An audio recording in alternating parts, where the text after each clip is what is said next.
All right, welcome to episode 3 of Riffwalk with myself, the host, Matthew Superbian MG Galbraith, and my guest co-host for the week is Colin CD Mangaka Nimer, one of our top writers over at Gold per 10, and he's filling in for Ryan Tane today, who has the unfortunate situation of finals, which everyone knows sucks. So we're going to be discussing, to start off today, is we're going to hit EULCS first, and we're going to discuss SK Gaming versus Elements, which was the EULCS's marquee matchup of the week. So, Colin, what are your thoughts, or your initial thoughts, on SK Gaming taking down Elements? Well, SK Gaming, to me, played the lane swap really well.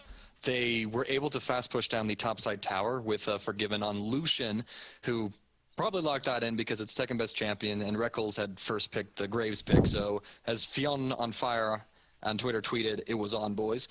He fast took down top tower and was able to back with a BF sword and arrive in lane just in time to stop Reckles and force him to go back before he was able to pick up his own BF sword. And then from there, Forgiven had complete control over the lane with the item advantage.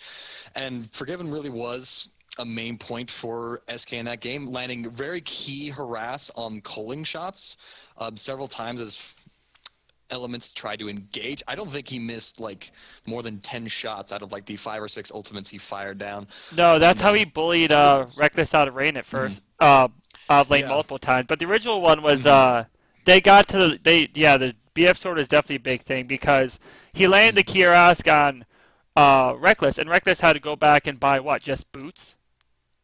He was able to get the pickaxe. He was able to get the pickaxe, and I think he might have picked up boots as well. I have to look at the items, but he still had the 80 advantage, and so he was able to trade heavier in lane, which is really key for a nerf Lucian to be able to lane against the Graves.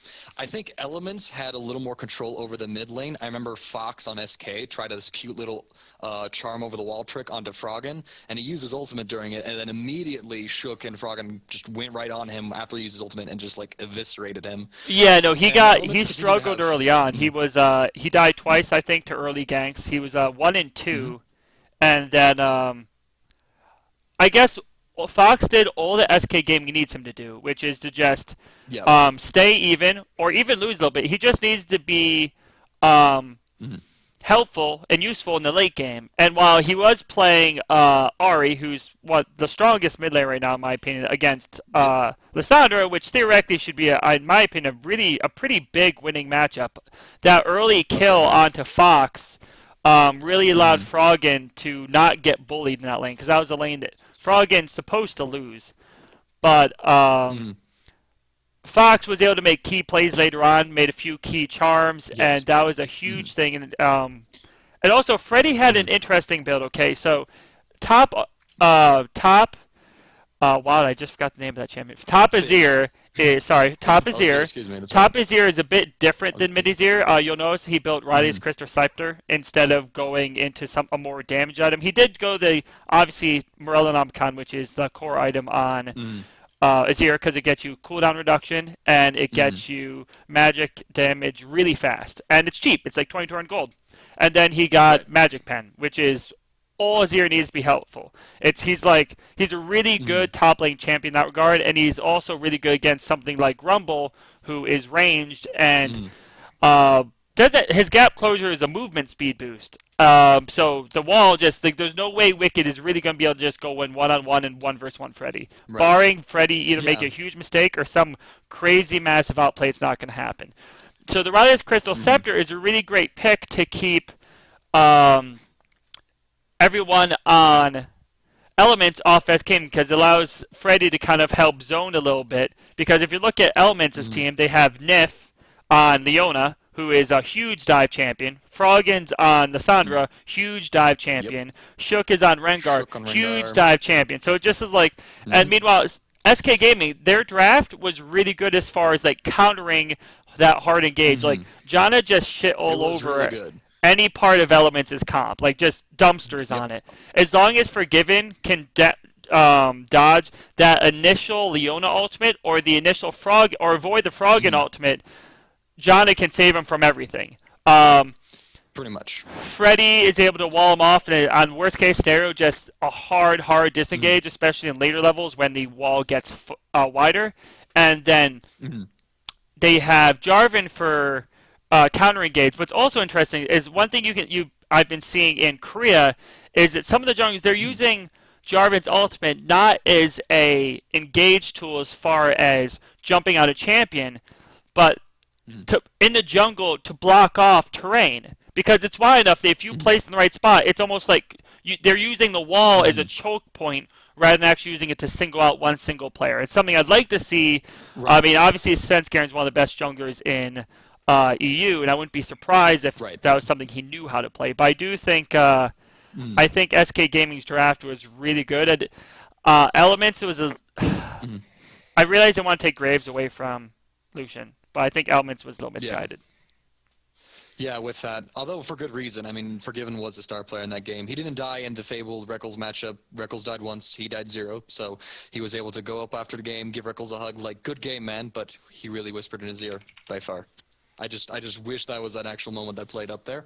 But ultimately, like you said, SK's draft was better, and as well as how they played it. You mentioned the Rylai's build. I think that added extra appeal to the composition for SK to escape that heavy dive. And we really saw the benefits of that play out in the top side when Elements went for the engage with Rengar and Leona. They missed that, and then missing those two crucial ultimates, they stayed within that jungle, and SK were able to counter engage with those lockdowns down without the fear of not knowing where Shook was going to appear and clean up the fight. And then they claimed a Baron off of that, and that was when the game for SK really opened up for them. Yeah, no. Within that sense. I agree. That's one of the biggest weaknesses with Western Rengars, in my opinion. The EU and the Rengars in EU are generally been better than the ones in North America. They've been really good. Reignover has a good one. You see a lot of wasted ultimates, sometimes just used to gain vision.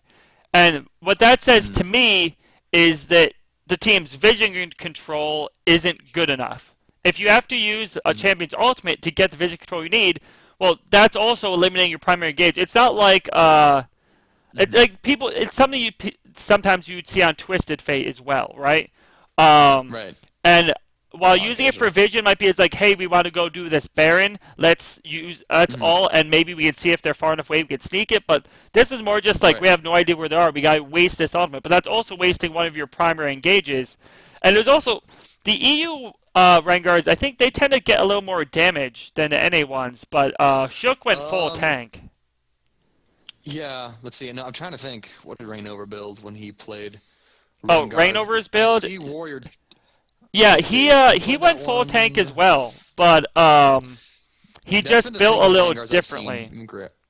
Yeah, he the Trailblazer with Warrior. Yep. Randuin, Zilman, Locket. Yeah, Rengars tend to be going full tank nowadays. Probably just because there's so much less econ in the jungle that they're kind of like the budget tank builds.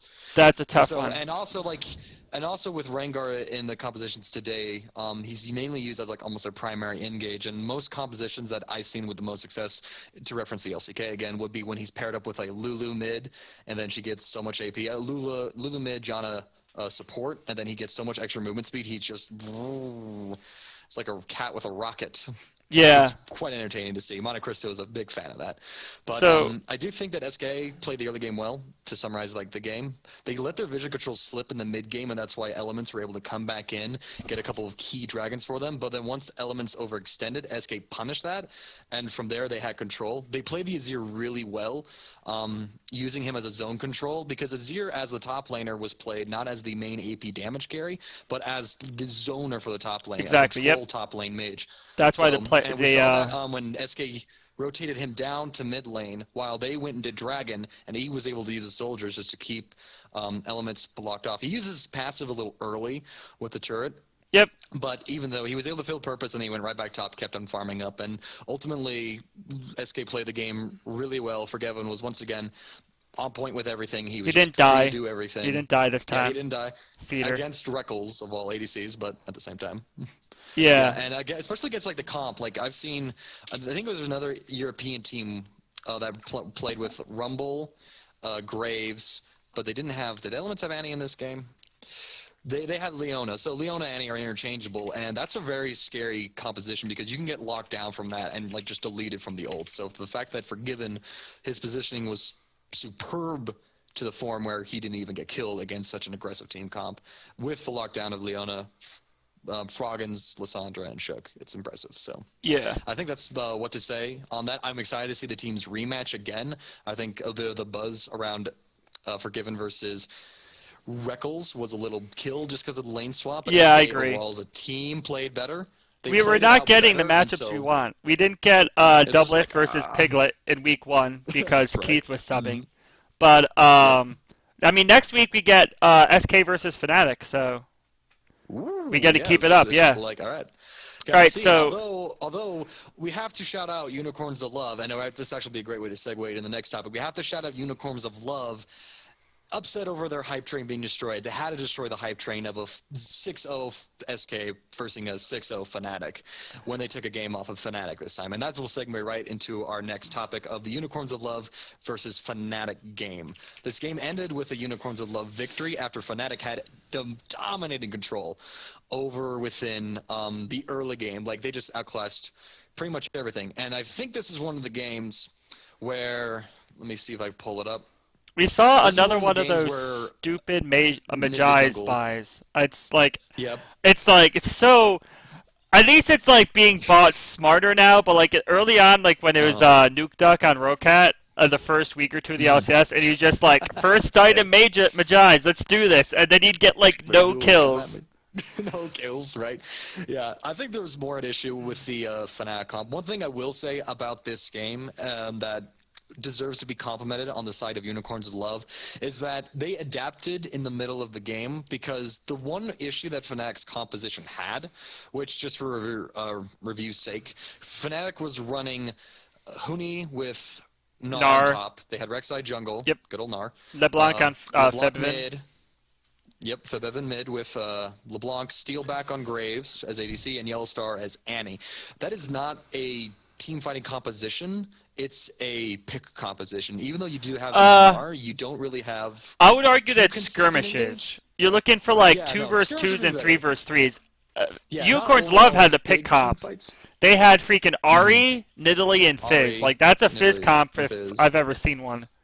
That's a pick comp if I've ever seen one. Yeah, and the way that Fnatic played out their composition very much was looking for those skirmishes and picks, actually, which they got ahead. So rather than Unicorns of Love looking for the picks, they were being picked themselves. Yep. And the weakness with Fnatic's composition is that there's very little siege power with it. You don't have a lot of tower damage with LeBlanc, Gnar. You don't also, as well, with Graves, you have a bit of a shorter range on him, and his damage comes from spells, not from his auto attacks. So for sieging towers with Graves, it's rough. And we saw this several times as Unicorns of Love with their wave clear in the form of Ahri and Corki and Ahri, Yeah, they were just...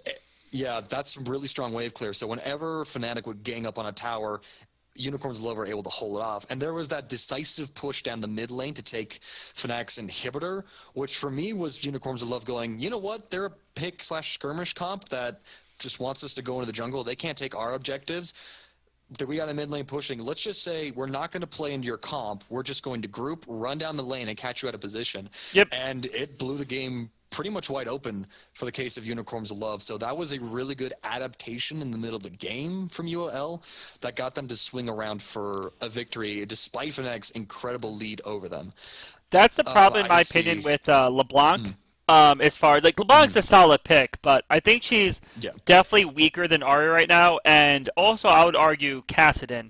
And a few other mid picks. Now, Kassadin was banned by Fnatic, which was obvious because it's clear that they wanted to pick LeBlanc, and Kassadin's a pretty big counter to LeBlanc right now, especially since they got rid of the silence for both of them, actually.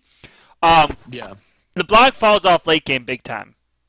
Like, her ability to assassinate a single target. And it's not like Unicorns of Love had, like, a huge tank, right? Their only tanky champion was, Leona. 80 top Fizz.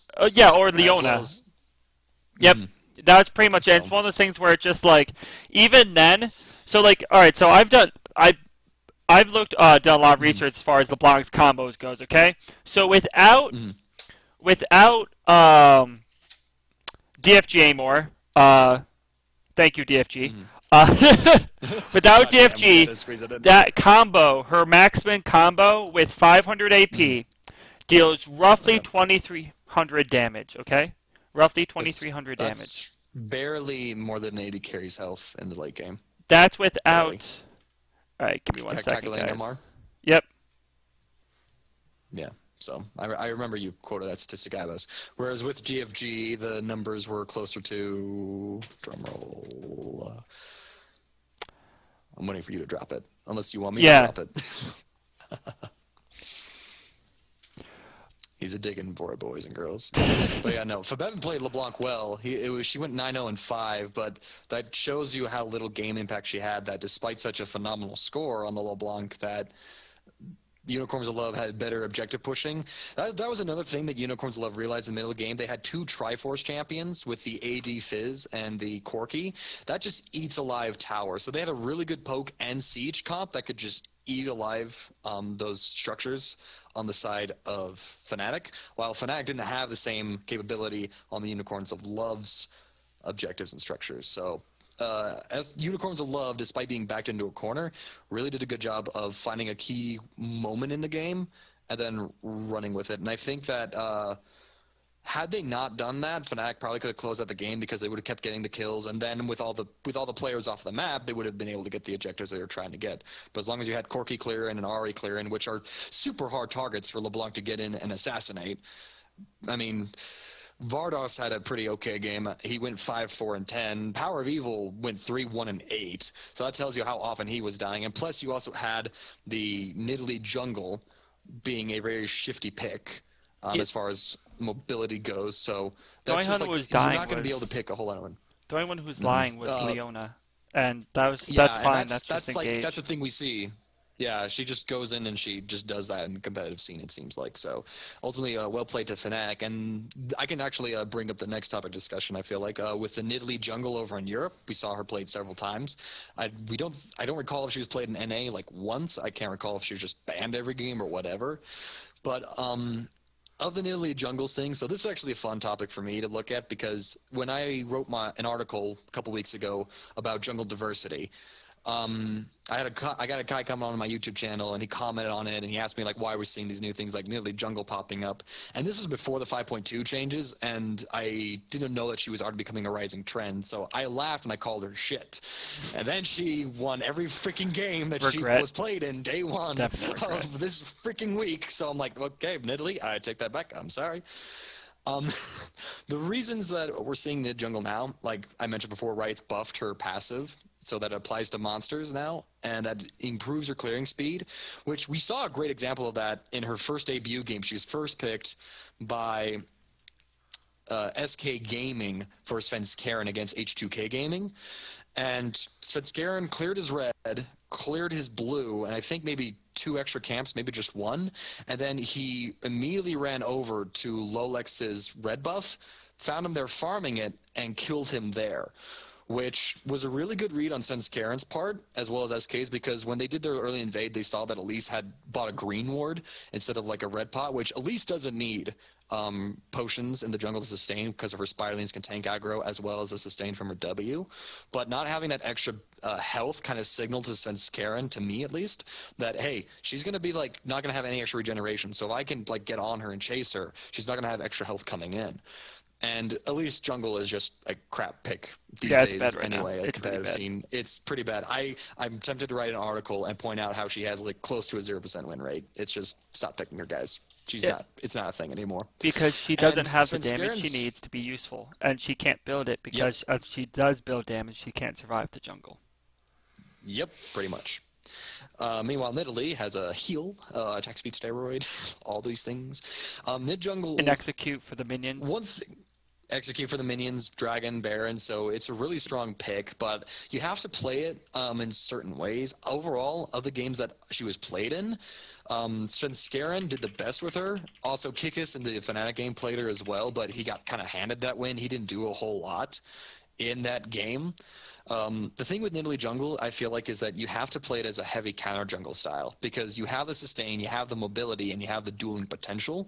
You're not going to get great ganks in, really good counter ganks, in my opinion. And we saw, there was one team who played her that did a really great counter ganking style with her. Jankos of Team Roccat in the Giants game. He played a more supportive style of Nidalee, where he made sure that Nuke Duck sitting on Kassadin was protected from Jarvan in the mid game with wards, and then he would go topside because that was the only place for Frederick to gank. And she was able, if I recall correctly, it was this game where she picked up a double kill in that one. It might have been a different game, but I think that style of either counter jungling or counter ganking is the form that Nidalee best features in, because she has great mobility, she can scout the jungle with her traps, great dueling potential overall, amazing sustain, and you have to play her as well with like these high mobility comps. This is one thing I noticed is that every team that she was played in, she had a mobile mid lane, a mobile ADC, and a top lane who was either kind of mobile or just didn't need peel at all. So Rocket versus Giants, we had Gnar, Nidalee, Kassadin, Graves, Annie. Gnar. Yeah, Overpower, Gnar, Jankos on Nid, Nuke Duck on Cass, Will Light on Graves, Vander on Annie. In Fnatic versus Unicorns of Love, is similar thing. Vizichachi on Fizz, Kikis on Nidalee, Power of Evil on Ahri, Vardogs on Corki, Hisliang, I don't know if I'm pronouncing that right, Hylisling, on Leona, and then in H2K versus SK, she was Freddy122 on Gnar, Svenskeren on Nidalee, Fox on Ahri, Forgiven on Graves, and rated on Annie, which with that mobility comp, it actually works really well against the Jarvan lockdown meta that we kind of see along with our champions, kind of like Rek'Sai, Gnar, just because they are so mobile of champions that you can just like kite out that comp forever and then re-engage. And one thing I also want to point out that's a little different from mid Nidalee or solo lane Nidalee is that it's not namely used for poke. In the game, I want to say it was when Kikis and the crew on Unicorns of Love were sieging Fnatic's bottom inhibitor tower, she was like I did not see a single spear be thrown, which is weird when we're talking about Nidalee sieging. And that namely just comes from the fact that she's a little under-itemized in the jungle, and so she doesn't, and as well as blue buffs being donated to the actual AP mid laner. So the style that you play with Nidalee jungle, even though you do build her AP, is very much more of a control-based style. I feel like that's the one that has the most success. And in order for it to work, you have to have your solo lanes be able to take care of themselves, whether it's through insane tankiness or incredible mobility. And we saw that in every game that Nidalee was played in, and that played a factor in how effective they were in team fights, because if everyone can just move around the fight so fast and disengage, avoid CC on their own, then you kind of spread the fight out enough to be a skirmish, and that's where Nidalee really thrives. So it's interesting to me that no one in NA really played her or tried to as far as the jungle goes. That's probably just players practicing her thing, a solo queue thing. So we'll be interested to see if that becomes a trend.